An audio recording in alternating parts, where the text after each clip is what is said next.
राज्यामध्ये नवीन auto rickshaw चालकांसाठी परवाने बंद केल्याबद्दल आमदार सुधीरभाऊ मुनगंटीवार यांचे अभिनंदन।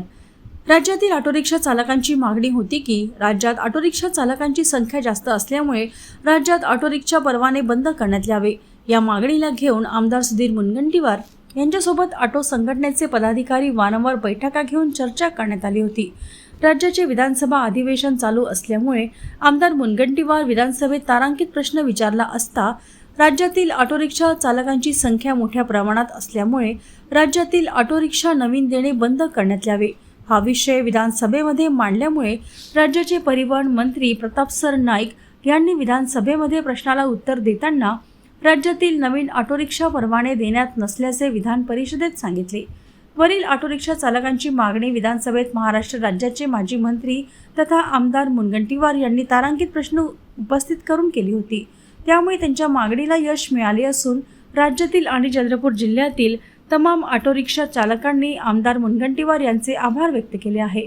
संस्थापक अध्यक्ष राजेंद्र खांडेकर, जिल्हाध्यक्ष मधुकर राऊत, सचिव सुनील धंद्रे, उपाध्यक्ष विनोद चन्ने, कुंदन रायपुरे, रवी आंबटकर, राजू मोहुर्ले, बंडू भगत, मंगेश चौरे, खुशाल साखरकर, रमेश वझे, विलास पावडे व इतर ऑटो रिक्षा चालकांनी राज्याचे परिवहन मंत्री नामदार सरनाईक व आमदार सुधीर मुनगंटीवार यांचे अभिनंदन केले आहे।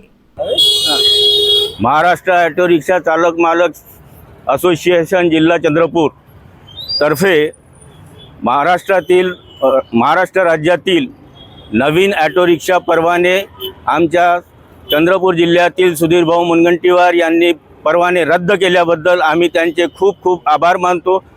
चंद्रपूर जिल्ह्यातील ऑटो रिक्षा चालकाच्या द्वारे आणि पूर्ण महाराष्ट्र ऑटो रिक्षाद्वारे आम्ही त्यांचे खूप खूप अभिनंदन करतो।